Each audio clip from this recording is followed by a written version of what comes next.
नमस्कार, मैं डॉक्टर आशाराम भार्गव। आज हम रज्जब के पदों की व्याख्या करेंगे। इस भाग 2 में हम पद संख्या 3 से 5 की व्याख्या करेंगे। पद संख्या 3, गुरु प्रसाद अगम गति पावे, पलटे जीव ब्रह्म हुए जावे, हरिभृंगी गुरु डंक समान, मारत तन में भयजु प्राण, चंदन राम गुरु गतिवास, भेदे भेद नहीं बना दास, ब्रह्म सूर गुरु किरण प्रकाश, रज्जब जीव जल परस्य आकाश। इस पद में रज्जब ने गुरु महिमा का वर्णन किया है, गुरु कृपा का वर्णन किया है। वे कहते हैं गुरु की कृपा से व्यक्ति मोक्ष प्राप्त कर सकता है और स्वयं ब्रह्म हो सकता है।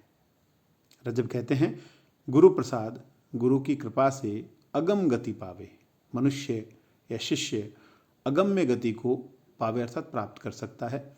अगम्य गति अर्थात अगम्य पद, ऐसी गति या ऐसा स्थान जिसे प्राप्त करना संभव नहीं हो, गुरु की कृपा से व्यक्ति उस परम पद को भी प्राप्त कर सकता है, मोक्ष को भी प्राप्त कर सकता है।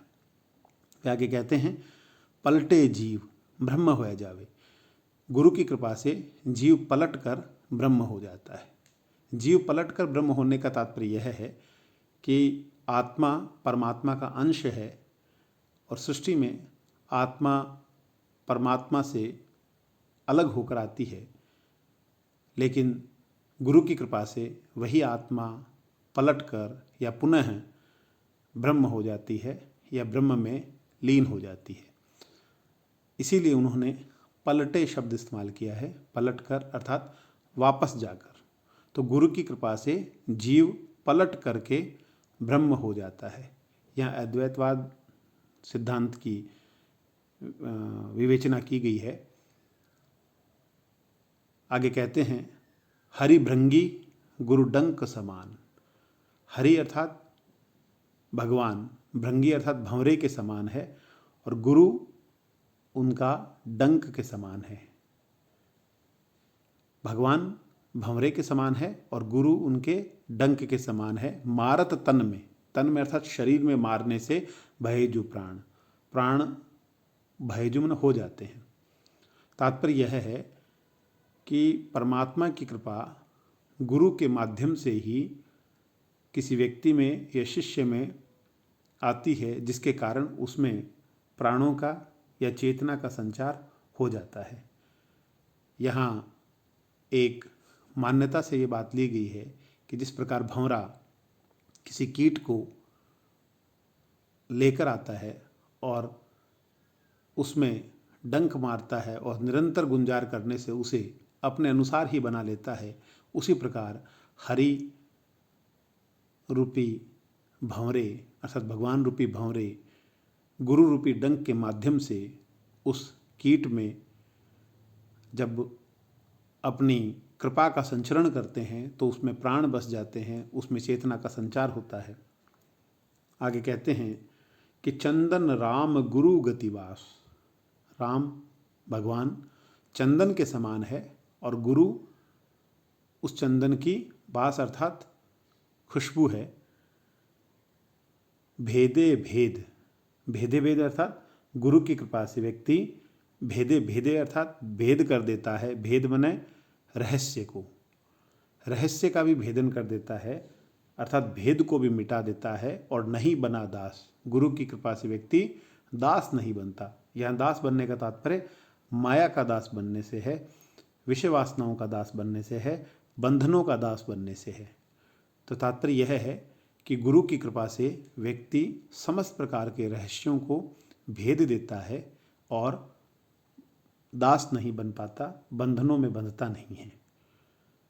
और राम चंदन के समान है और गुरु उनकी खुशबू है। ब्रह्म सूर गुरु किरण प्रकाश, ब्रह्म अर्थात परमात्मा, सूर अर्थात सूर्य की तरह है और गुरु उनकी किरण है, गुरु उनका प्रकाश है। परमात्मा सूर्य है, गुरु उनकी किरण और प्रकाश है। और रज्जब कहते हैं कि जीव जल, जल जो है, जीव जो है वो जल के समान है, जो परस्य आकाश, आकाश माना आकाश को परस्य मन छू देता है। जिस प्रकार सूर्य की किरणों और ताप के माध्यम से पानी भाप बनकर उठता है और आसमान को छू लेता है, उसी प्रकार परमात्मा रूपी सूर्य के द्वारा, उनकी कृपा से, गुरु के माध्यम से जो किरण और प्रकाश के रूप में जल रूपी जीव आकाश को भी छू सकता है, अर्थात परम गति को प्राप्त कर सकता है। इस प्रकार इस पद का तात्पर्य यह है कि गुरु परमात्मा और आत्मा के बीच में सामंजस्य और कृपा का माध्यम है, वह सामंजस्य बिठाता है। इस प्रकार इस पद में रज्जब ने गुरु महिमा का वर्णन किया है। पद संख्या 4, संतों मगन भया मन मेरा, अहनिस सदा एक रस लागा दिया दरीबे डेरा, कुल मर्याद मेंढ सब भागी बैठा भाठी नेरा, जात पात कुछ समझो नाही किसकू करे परेरा, रस की प्यास आस नहीं ओरा इन्हें मन किया बसेरा, ल्याव ल्याव याही लय लागी पीवे फूल घनेरा, सो रस मांग्या मिले न काहू सिर साटे बहुतेरा, जन रज्जब तन मन दे लिया होए धनी का चेरा।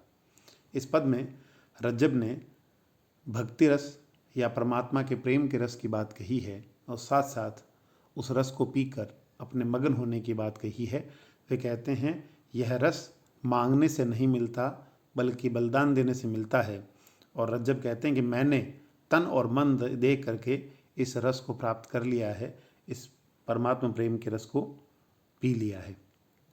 वे कहते हैं कि संतों मगन भया मन मेरा, इस रस का पान करके हे संतों मेरा मन मगन हो गया है, लीन हो गया है, मस्त हो गया है। और अहनिश सदा एक रस लागा, इस रस का पान करने के बाद अहनिश अर्थात रात दिन, सदा एक रसता ही लगी है, एक निष्ठा ही जाग गई है। वह एक रस परमात्मा के प्रेम का रस है, वह एक रस ही लग गया है। और उस एक रस के लगने के बाद दिया दरीबे डेरा, मैंने जाकर दरीबे में डेरा दे दिया है, दरीबे में स्थान जमा लिया है। दरीबा अर्थात बाजार, जहाँ उस परमात्मा प्रेम की प्राप्ति होती है वैसे बाजार में जा करके मैंने डेरा दे दिया। परमात्मा प्रेम की प्राप्ति का बाजार साधुओं की संगत, साधुओं का स्थान, जहाँ पर परमात्मा प्रेम की प्राप्ति होती है। वे कहते हैं कुल मर्याद मेंढ सब भागी, मैंने कुल अर्थात परिवार की मर्यादाओं को और मेंढ अर्थात सीमाओं को या बाधाओं को सब भाग गई। जब उन्होंने इस प्रेम रस का पान किया तो कुल की मर्यादा और बाधाएं, समस्त प्रकार की चीज़ें भाग गई और बैठा भाटी नेरा। वे कहते हैं कि मैं या मेरा मन बैठ गया जाकर भाटी अर्थात भट्टी के, नेरा अर्थात पास, भट्टी के पास बैठ गया। वह भट्टी कौन सी? हरि के प्रेम रूपी रस का पान करवाने वाली भट्टी, परमात्मा के प्रेम का पान कराने वाली भट्टी है। वहाँ जाकर मैं बैठ गया, मेरा मन बैठ गया। और उसके बाद वे कहते हैं कि जाति पाति कुछ समझो नहीं, जब से मैंने इस हरि भक्ति रूपी रस का पान किया है तब से मैं जाति पाति कुछ समझो नहीं, मैं जात पात को कुछ नहीं समझता। किसकू करे परेरा, मैं किसकू किससे करूं, परेरा अर्थात परायापन किससे करें, क्योंकि जो जाति पाति के बंधनों को कुछ नहीं समझता उसके लिए सभी व्यक्ति समान हैं, सभी व्यक्ति अपने हैं। वे कहते हैं रस की प्यास आस नहीं और, वे कहते हैं कि मेरे मन में एक ही प्यास है और वह प्यास रस की प्यास है। रस अर्थात परमात्मा की भक्ति, परमात्मा के प्रेम की प्यास है, उसके अलावा आस नहीं और उसके अलावा मेरे पास कोई भी आस या इच्छा मेरी नहीं है, और अर्थात और नहीं है। इह मन किया बसेरा, और इसी आस ने मेरे मन में वास कर लिया है, मेरे मन में यह आशा या इच्छा बस गई है। ल्याव ल्याव याही लय लागी, और इस प्रेम रस की प्यास ऐसी बढ़ गई है कि हर वक्त ल्याव ल्याव, लाओ लाओ, यही लय लागी, एक ही लय लग गई है, एक ही रट लग गई है कि और लाइए, प्रेम के रस का पान निरंतर करना चाहते हैं। वे कह रहे पीवे फूल घनेरा, पीवे अर्थात पीते हैं, फूल मने प्रफुल्लित होकर, घनेरा मने बहुत सारा। इस प्रेम रस को रज्जब कहते हैं, इस प्रेम रस को मेरा मन प्रफुल्लित होकर पीता है और अत्यधिक पान करना चाहता है, लगातार पीना चाहता है। इसीलिए एक रट लगी है कि ल्याव ल्याव।